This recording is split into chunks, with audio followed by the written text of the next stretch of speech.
जब नरवरगढ़ 8 कोस रह गया तो बारात ने डेरा डाल दिया। सब लोग हाथी घोड़ों से उतर गए तथा अपने अपने तंबू तान दिए। दूर दूर तक महोबे का लश्कर ही दिखाई पड़ता था। रात को खाना बनाया, खाया और सो गए।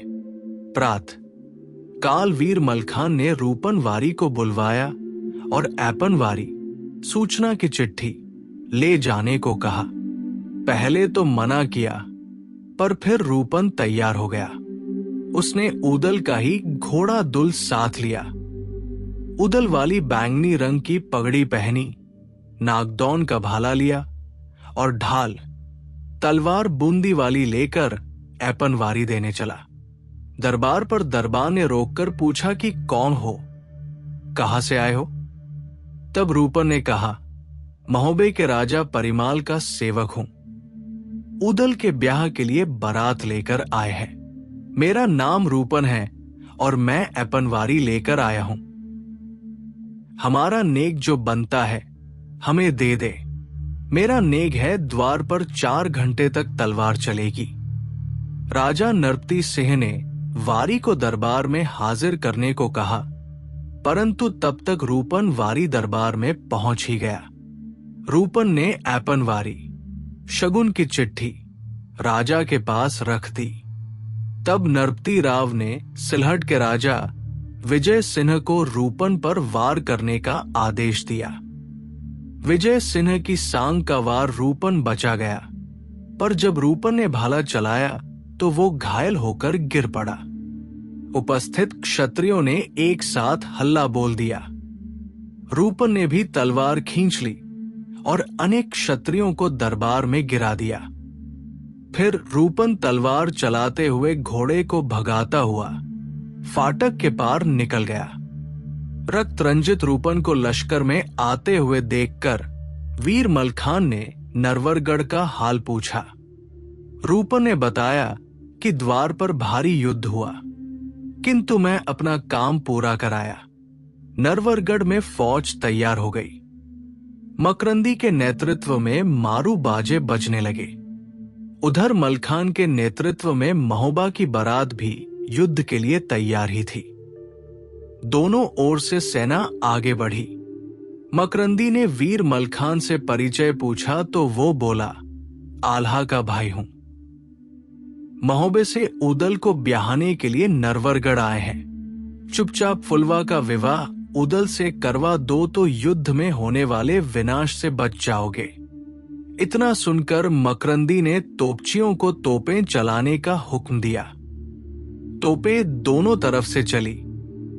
धुआंधार मारामारी मच गई। हाथियों के गोला लगता तो हाथी गिरते हुए अपने नीचे और कईयों को दबा लेता। घोड़े के गोला लगता तो भागता हुआ कई सैनिकों पर चढ़ जाता। यदि गोला सैनिक पर पड़ता तो सैनिक के चीथड़े उड़ जाते। ऐसी भयंकर लड़ाई के बीच से घोड़ा दौड़ाकर मकरंदी राजमहल में जा पहुंचा और वहां से बाण अजीता, शैल शनिश्चर तथा काट का घोड़ा लेकर पुनः युद्ध करने आए। पहले मालिन हिरिया के पास गया। हिरिया भी जादूगरनी थी। उसकी हमदर्दी तो महोबे वालों से भी थी, परंतु नरवरगढ़ का नमक खाया था, इसलिए मकरंदी की सहायता करने आ गई।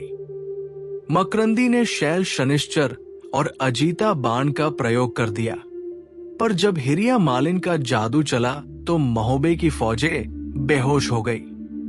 मलखान ने सांग चलाई तो काट का घोड़ा मकरंदी को लेकर उड़ गया। सांग धरती पर गिरी। मकरंदी ने शैल शनिश्चर चलाई तो घोड़ी कप्तरी भी उड़कर वार बचा गई, पर घोड़ी लंगड़ी हो गई। जादू के प्रभाव से सबके हाथ सुन्न हो गए। महोबे की ओर से आए सभी वीर राजा बंदी बना लिए गए। ये देखकर ऊदल ने अपना मुकुट उतारा, पगड़ी बांधी और हथियार लेकर वैदुल पर सवार होकर युद्ध करने पहुंच गए। उस पर जादू का प्रभाव नहीं था। आता ऊदल नरवरगढ़ की सेना को पान की तरह आसानी से काटते हुए आगे बढ़ने लगे। हाथियों के 22 हौदे खाली करते हुए ऊदल आगे बढ़े और मकरंदी पर वार किया। मकरंद ने जब गुर्ज उठाकर वार करना चाहा तो हिरिया ने रोक दिया। वो बोली, ये दूल्हा है, इस पर वार मत करना। ये कहकर हिरिया ने अपना जादू कर दिया। वैंदुल घोड़ा खड़ा रह गया। मकरंदी ने फुर्ती से ऊदल को बंदी बना लिया।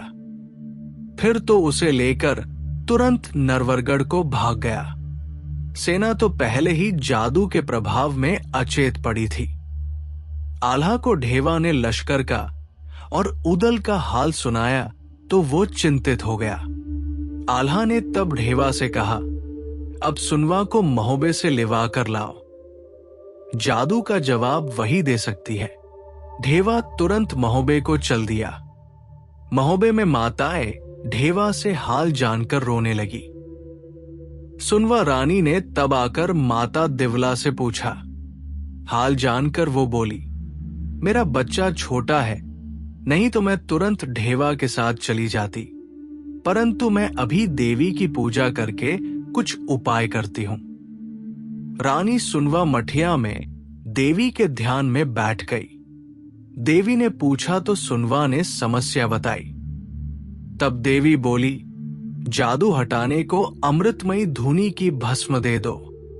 उधर मैं नरवरगढ़ जाकर बाण अजीता, शैल शनिश्चर और काट के घोड़े को छिपा देती हूं। मां दुर्गा की धूनी की भस्म की पुड़िया लेकर ढेवा को दी। ढेवा बिना देरी किए वापस आल्हा के पास पहुंचे। आल्हा ने अपना हाथी पंचशावत सजवाया। उधर मलखान और ढेवा ने अमृतमयी भस्म अपने लश्कर पर छिड़क दी। सब राम राम करते हुए उठ बैठे। पंचशावत पर आल्हा चढ़ गए और घोड़ा पपीहा पर मलखान चढ़ गया। ढेवा ने घोड़ा मनोरथा पर सवारी करी। सारी सेना फिर चैतन्य होकर युद्ध के लिए तैयार हो गई। मकरंद ठाकुर भी फिर युद्ध के लिए तैयार होकर चला। शैल शनिश्चर और बाण अजीता अपनी जगह से गायब थे। काट का घोड़ा खड़ा था, पर निष्प्राण सा था। मकरंदी मन में घबरा गया, परंतु युद्ध के लिए अपने लश्कर को ललकारने लगा। भारी युद्ध हुआ। अब की बार महोबे वाले वीरों ने ऐसी मार मचाई कि नरवरगढ़ के सैनिक भागने लगे। मकरंदी ने हिरिया मालिन से जादू चलाने को कहा। हिरिया ने मलखान पर जादू का वार कई बार किया, पर निष्फल गया। मलखान ने कहा, मुझ पर किसी का जादू नहीं चल सकता, मैं पुष्य नक्षत्र में जन्मा हूं। कुंडली में 12वें घर में बृहस्पति बैठे हैं, मुझे काल का भी डर नहीं है। मलखान हिरिया के पास जा पहुंचे और जल्दी से उसका जूड़ा काट लिया। फिर तो जिन पर जादू का प्रभाव था वे भी सब ठीक हो गए। जादू बेअसर हो गया। मकरंदी आगे बढ़ा और मलखे पर वार किया। ढाल अड़ाकर मलखे ने वार बचा लिया। फिर मलखान ने चोट करी। मकरंदी गिरा। अवसर पाते ही मलखान ने उसे बंदी बना लिया। नरवरगढ़ की फौज तो फिर भागती नजर आई। राजा नरपति ने आल्हा के सामने आकर दीन स्वर में मकरंदी को छोड़ने की गुहार लगाई। फुलवा के विवाह का वादा किया। आल्हा ने ऊदल को रिहा करने की शर्त रखी।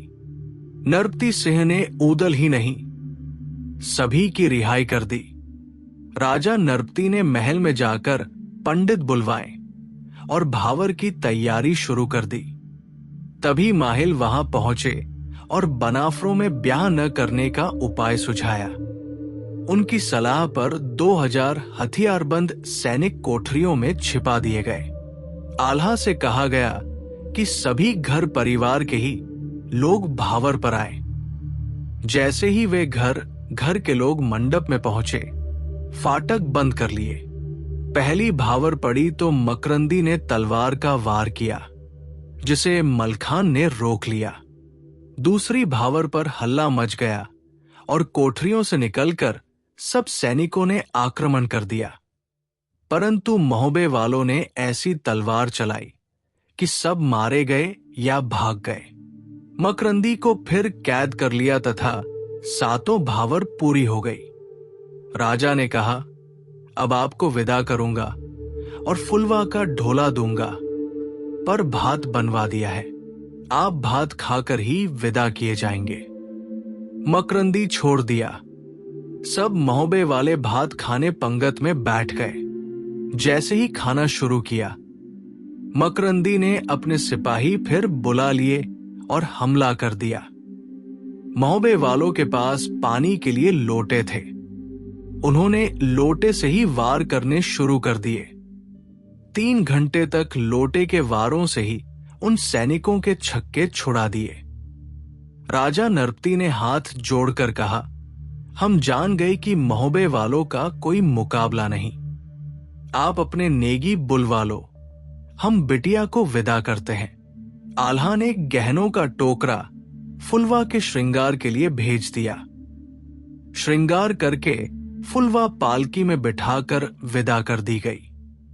सागर पर बारात ठहराकर फिर रूपन ने राजमहल में समाचार दिया। फिर तो स्वागत की तैयारी की गई। मंगल गीत गाए गए। रानी मल्हना ने फुलवा रानी को पालकी से उतरवाया। बधाई बजी। महोबा सारा सजाया गया। सब बारात में आए राजाओं को उपहार दे देकर विदा किया गया। ब्राह्मणों आदि को नेक जोग और इनाम दिए गए। इस प्रकार उदल का विवाह संपन्न हुआ।